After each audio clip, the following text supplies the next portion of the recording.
Alright, so welcome back to my channel. My name is Tobias. Alright mga kababayan, pag-usapan nga natin tong about nga dito sa Eto nga may sentimiento tong si Abante, no? Nung nakaraan pa. Hindi ko na lang ginawa ng video pero ito ngayon, gagawa natin ng video. Pag-usapan natin tong sinasabi ni Abante, ni Pastor. Kasi di ba, pastor naman talaga, hindi naman siya congressman. Kasi hindi naman siya nanalo. Actually, hinihintay pa nga natin yung desisyon ng Korte Suprema ng, di ba?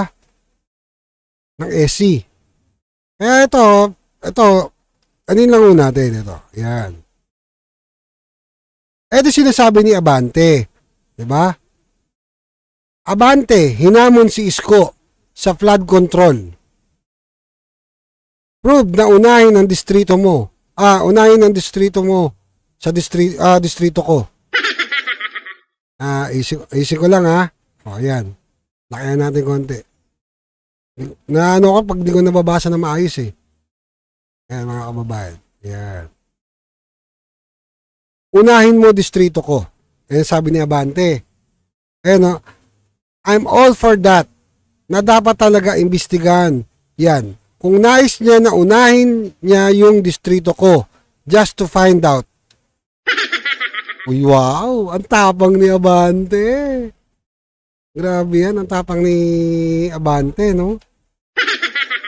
Ang tapang niya kay Yorme. Bilib ako. Ay, sabi niya, alam nyo, pwede naman imbestigahan yan, di ba, ni Yorme. Paimbestigahan niya ni Yorme. Lalo na yung ito po, ito ko sinasabi, di ba? Yorme, kung nanonood ka, paimbestigahan mo. Pwede naman siguro yan. Pwede naman alamin kung magkano pinagawa ng tulay. Yung footbridge, kung saan nag-cutting ribbon pa sila ni Mayora. Di, wala nang sumasakay sa bangka. Anyway, yan nga, di ba? Ayun nga sabi niya. Diba? Imbestigahan nga daw yon yung distrito niya about daw sa flood control. Siyempre, hindi lang naman dapat sa flood control. Kasi hindi lang naman yan yung source ng pinagkukuha na ng diba? Ako, sinasabi ko sa inyo to mga kababayan kasi nakakasawa na po talaga yung paulit-ulit tayo. Diba? Yung ganito na lang lagi nangyayari sa bansa natin. Kung saan, niloloko na tayo ng gobyerno. Diba? Ng DPWH. Tapos, malalaman natin mayroong mga sangkot na congressman. Diba? Hindi lang yung flood control, kundi yung mga iba't ibang ng gobyerno. Kasi meron diyang hindi ko naman sinasabing pero may nalalaman din tayo sa mga ganyan naririnig, di ba? Na merong mga ghost employee. Di ba? Yung mga JO. O, di ba? O, ito pa sabi ni isang congressman. Ayan, ni Chua. O. Ayan Chua. Mga irregularidad sa flood control na project nagsimula pa sa panahon ni PRRD. Sa panahon ni Duterte, sinasabi niya. Mantakin niya, eto mga to, nagtuturo, naghahanap ng ibang, di ba, masisisi. Or ibang mababato, kagaya ng ibang mga vlogger na, di ba, kakampwet, tsaka yung mga lugalista, na sinisisi nila, yung panahon ni Pangulong Duterte, samantala, di ba, nung panahon ni PRRD, ni Tatay Digong, tignan niyo yung sitwasyon, di ba? Makikita niyo naman sa dami ng ginawa. Di ba? Kaya nga tayo namang hanon eh. Kaya tayo bumilib. Hanggang ngayon, nakikita niyo, ginagawa yung mga skyway. Di ba? So, hindi na natin kailangan magtalunan nyo kung sino may project ng basta pinagawa yun, itinuloy ni PRRD. Ni Tatay Digong. Tama? Ito malapit dyan. Di ba? Sino ba yung sekretary ng DPWH noon? Di ba si Mark Villar? Lahat may picture. Tapos isisisi nila kay PRRD. Hindi ba naman sa kalahating mga tanga to di ba? Ganyan yung mga yan kasi wala na si PRRD dito Di ba? Alam nila, kaya nila gawin yun, kaya nila bumato ng bumato. Paano nga naman sasagot yung, di ba si PRRD nando sa dahig. Di ba? Nakadetain. Kaya, di ba, nakakasawa na mga kababayan. kung titignan nyo yung sitwasyon, mula noon hanggang ngayon, sisi dito, sisi doon, di ba? Kasi, alam nyo, may mga kilala akong ganyan na ugali, kahit yung mga nakasama kong vlogger, hindi na ako magbabanggit ng pangalan. Nagtuturo sila, pero gawain nila. Mga patay gutom sa pera. Tapos pagka na galit na galit. Kilala nyo yun. Patay gutom sa pera yun. Diba? Nagtuturo sila, diba? O tuturo ngayon nila si PRRD, si Tatay Digong. Tapos sinamo nila si Yorme na imbestigahan. Diba? Kinikain ko yung utang niya itong mga to eh. O, tapos ayan, makikita niya ni Pastor. O. Kita niya mga kababayan. Ayun siya sabi ni Abante oh. Oh, ang linaw, di ba? Ayan, nalakayan natin konti para makita niyo mga kababayan ha. Ayan, nag-adjust ko lang. Representative Abante, kinontra ang pagpapatawag kay Representative Saldico sa investigasyon ng flood control.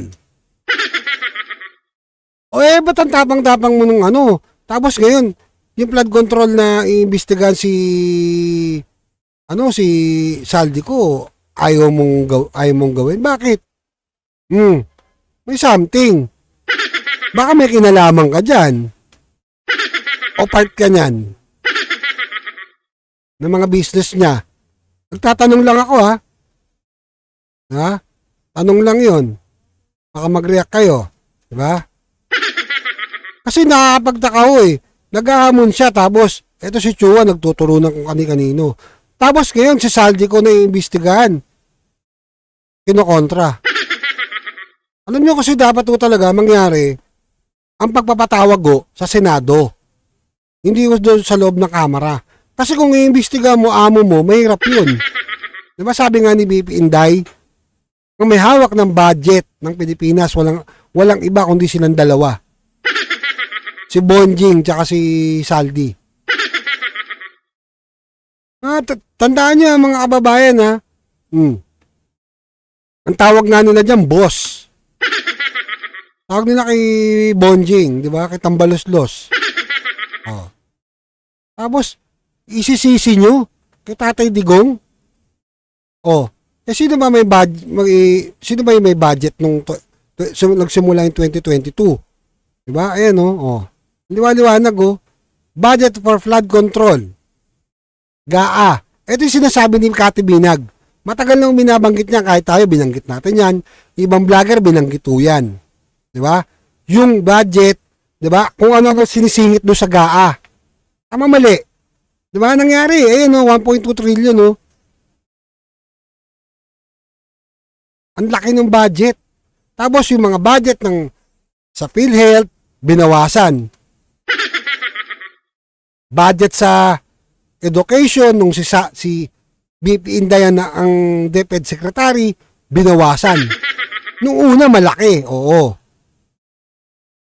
Ang inaano ni BP Inday. 'Di ba? Para doon sa budget ng education. Tapos hindi niya pa nakuha.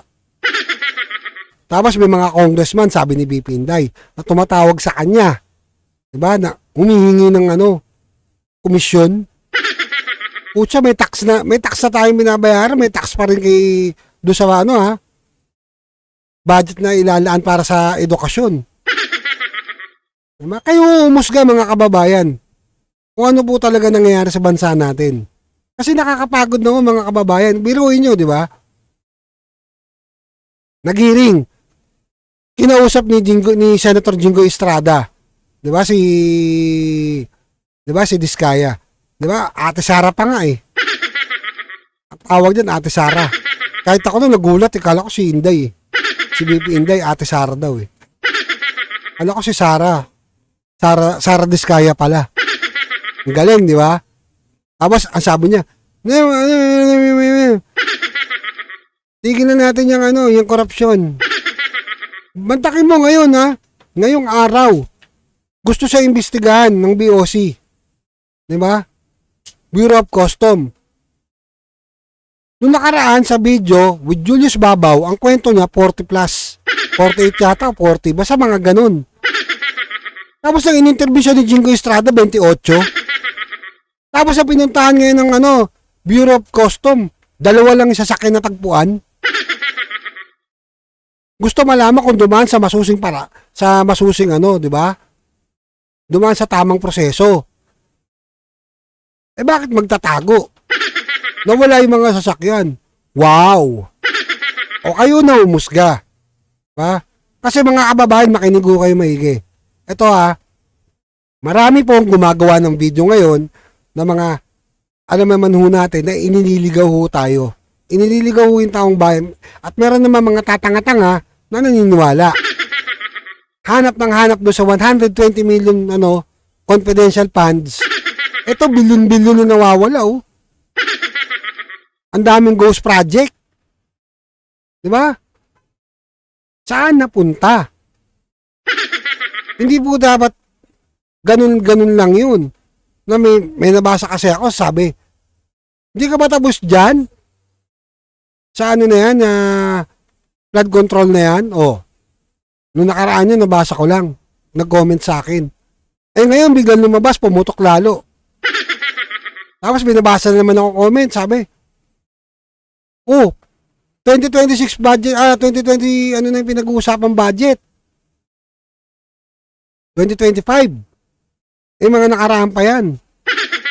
Wow, ano yun? Kalilimutan na lang namin? Diba? Bilyon-bilyon na nawala. Ilang bilyon yun na nawawala na ginamit sa budget na yan.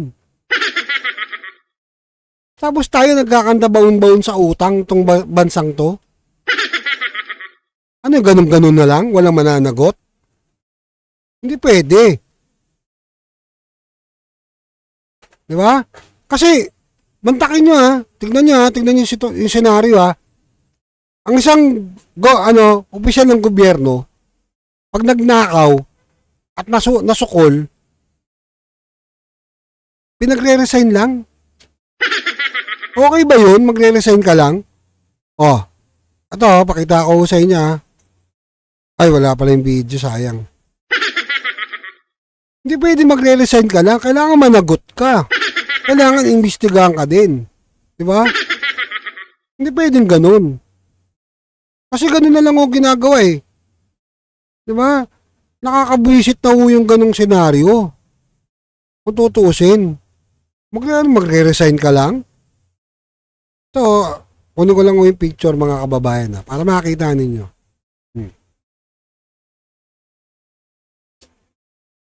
Wait lang wait. Ito. Masyadong halatado tong mga to. Kita ko sa inyo mga kababayan. Ano yung komento ni Dilima? Ni Laila Dilima. Ano yun? Mali pala. Sorry. Wait. Wait lang wait lang.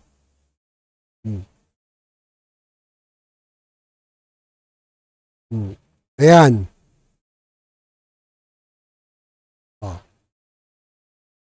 Ayan Diba? Ayan sabi niya sa balita, diba? Dilima! Hinimok ang iba pang kasangkot umano sa DPWH na kalokohan na mag-resign na.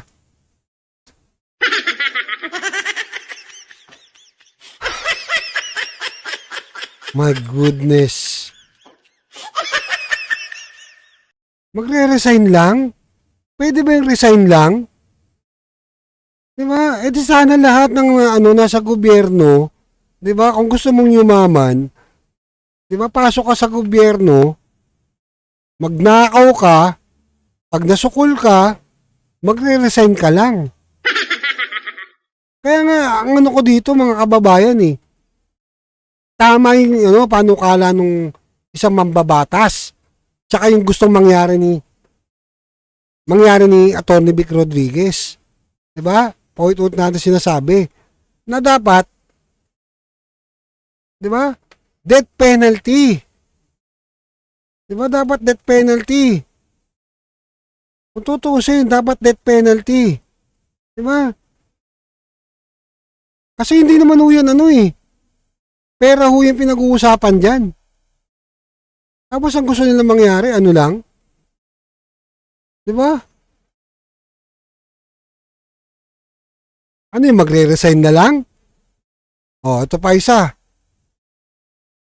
Bamakino. Ewan ko paano ito nanalo. Tingnan niya. Oh. Senator Bamakino nagmungkahi na bagong estratehiya para masugpo ang malalang pagbaha. Grabe, no? Di ba? Yung isa gusto mag-resign, ito naman may mungkahi. Di ba? Ewan ko. Ang lalabnaw ng mga utak na ito mga to. Ewan ko. Sobrang lalabnaw. Biruin nyo, may mungkahi siya. Senator Bam, marami yung flood control. Yung iba ho, hindi gumagana. Kagaya dito sa Maynila. Sa Sunog Apog. Di ba? Sa Tondo. At marami yung flood control na ginawa. Di ba? Namantakin mo, hindi naman gumagana. Pero ang laki ng budget. Ano yung estratehiya? Wala akong ibang estratehiya dito. Ang estratehiya ko dito, dapat yung budget napupunta po talaga sa flood control. At nadadagdagan yung flood control natin. Nang baka. Diba kasi nakakasawa na ho yung ganitong senaryo. Napaulit-ulit na lang ho natin ano, diba? Diba paulit-ulit na lang ho yan. Nangyayari. Kasi ngayon, ghost project. Samantalang noon, may project nga yung mga dilawan eh. Buti pa yung may tulay, tas walang tubig sa ilalim. Diba? Tapos yung tulay na kahoy, bumagsak. Naalala nyo? Diba? Yung video na yun. Nakakapagtaka ho talaga mga kababayan. Ewan ko bakit nangyayari sa bansa natin to. Alam nyo, hindi na ho to biro. Hindi na ho biro to kung tutusin. Kasi, yung pagiging makapal ang mukha, dala-dala na ho nila. Diba? Mantakin nyo. Ang baha, nasa Metro Manila. Tapos gustong mag-imbestiga sa Davao. Ang lakas nyo. Diba? Kasi alam nyo, marami ho talagang, kumbaga pinapaikot na lang ho tayo. Dinadaan ho tayo sa kasanayan natin. Magnanakaw ng pondo, dadaanin ka sa ayuda. Diba? Yun yung tinatawag na band-aid solution na sinasabi ni Senator Joel Villanueva. Shoutout nga pala kay Senator Joel Villanueva. Ako dyan. Nakapalo po ako dyan sa TikTok niya. At minsan na rin po naging target niyan si Senator Joel ng mga vlogger. Kung nanonood ka, Senator Joel Villanueva, shoutout sa'yo. Ang galing mo. Diba? Kasi, alam niyo mga kababayan, talagang, ang hirap po talaga ng, Kasi, yung nangyayari ho talaga ngayon, patindi yan, pakapalan ho ng muka. Kagaya ho na ito. Excuse. Antindi, di ba? Ayan, basahin natin. Katrina, best friend of Jella Alonte, break her silence on the criticism. Yung iba, nakikitaks namin. Tambay lang naman at umaasa sa magulang. Ako yung mas nasasaktan. Tangina, may utak ba to? Hoy, kung sino ka man. Baka hindi ka pa maganda o puro, ayoko naman sabihin na puro ganda ka na kasi di ba nakikita pa. Di ba? Walang utak. Mantakin mo, sabi nyo, yung iba nakikitax namin, tambay lang at umaasa sa magulang. Ako yung mas nasasaktan. Ang galing, di ba? Wala yata sa hulog to, mga kababayan. Ako nagsasabi sa inyo. Walang ano to. Malabnaw din ang utak na ito. Malabnaw din. Ha? Malabnaw din utak ng mga yan. Nakikitax namin. Ultimo, di ba? Tubig, may tax. Binibili mo pagkain, may tax. Tama, mali. Kulang na nga lang nga ho. Pati yung hangin na nilalanghap natin. Baka lagyan din ng tax. Di ba? Hindi ko malayong mangyari yan. Dahil sa overpollution na. Grabe yan, no? Sabi niya lahat daw ng tambay nakikitax. Kahit naman yung tambay, gumagastos din ho yan. Dapat pala nagtambay tayo. Tambay cup. Baka marami na mainis. Wag na lang. Ayoko na rin promote.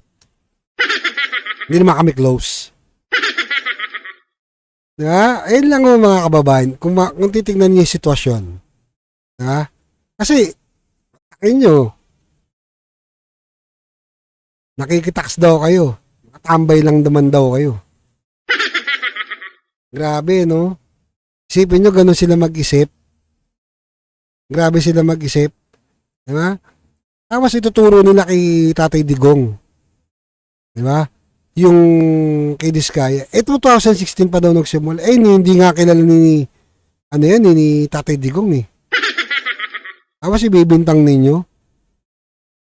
Diba? Ngayon lang pumutok yan at sa dami ng sasakyan.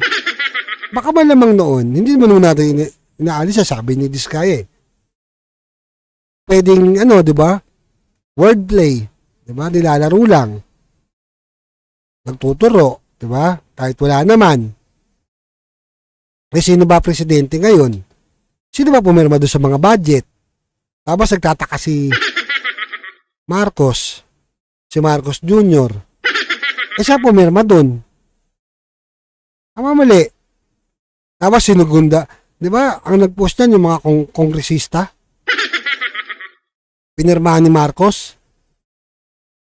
Diba? Maalala nyo? Tapos yung nga sa GAA. Diba? Ang dami siningit na blanco na may pirma. Wala naman wala naman nakalagay. Kakain ko lang kasi. Diba? Wala naman nakalagay. Si Pangulong Duterte nga eh. Ito, panoorin nung ninyo. Kung si Diskaya, napakarami sasakyan. Ito ginawa ni PRRD noon, di ba?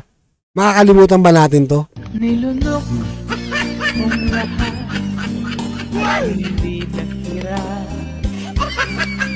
ng hiya. Makakalimutan po ba natin yan?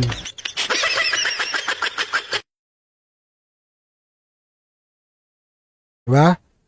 Ilan sasakyan mo yung giniba? Diba? Yung dinurog. Pinasagasaan sa pison. Diba? Alam niyo mga kababayan, pag ang politiko, ito po sabihin ko sa inyo, pag ang politiko, diba, mahilig sa sasakyan, kabahan ka na. Kasi kahit hindi nga politiko eh, diba, pumapasok nga daw eh. Isipin mo kawani ng gobyerno sa DPWH, pumapasok, naka-Ferrari. Antakin niyo yun?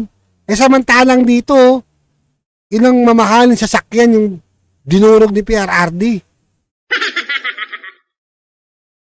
Tapos tuturo nyo, sa panahon pa ni PRRD, sino ba presidente? Yun lang mga kababayan Remind ko lang kayo. Diba? Hindi na ito dapat pinalalampas pa. Diba? Hindi ko naman sinasabi sa inyo na gayahin natin yung nangyayari sa Indonesia na sinugod yung bahay ng politiko, sinunog. Huwag nyo gagawin yan, masama yun. Arson yun. Diba? Ang atin lang naman, diba? Bawiin yan ng gobyerno. Ibalik sa gobyerno yung mga yan. Diba? Bawiin. Diba? Panagutin yung mga yan.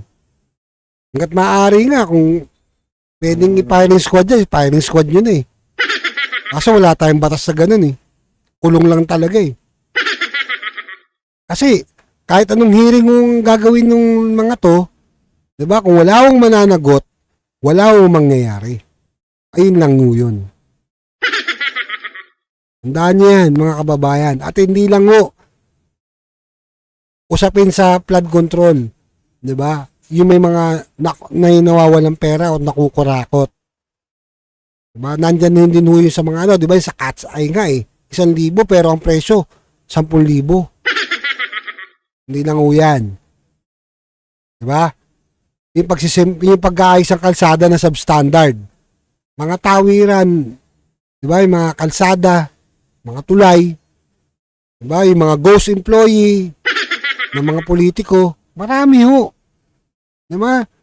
Marami kaya nga alam niyo mga kababayan, ayoko nung sana gumawa ng video. Pero, nakita ko yung sitwasyon, kasi kung hindi tayo gagawa ng ganito, at hindi natin lalabanan tong korupsyon, diba? Parang pumapayag na tayo. Yun yung bagay na yun. Para natin sinabi na okay lang. Kasi naranasan din natin yung hirap ng buhay. Magmula noon hanggang ngayon, hanggang ganitong edad na. Diba? Naranasan natin yung, diba? Kumain ng ulam asin. Diba? Kumain ng ang ulam mo, kape, sinasabaw mo sa kanin. Hindi, totoo yung sinasabi ko. Kahit ngayon, kaya kong gawin yun eh. Ha?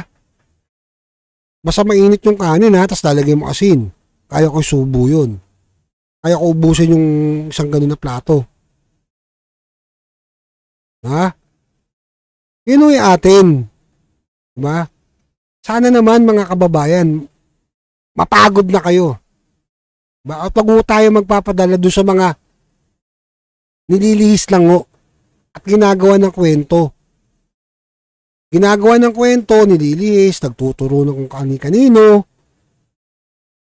Diba? Nagtuturo, tapos diba?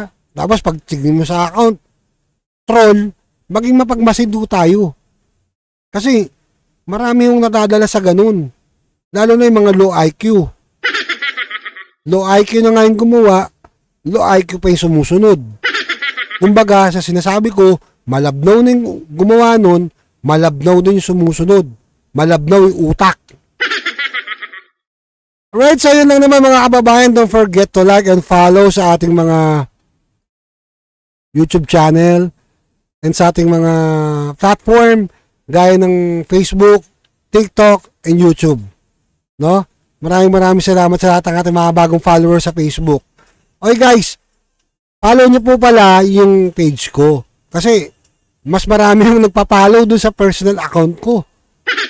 Baliktad.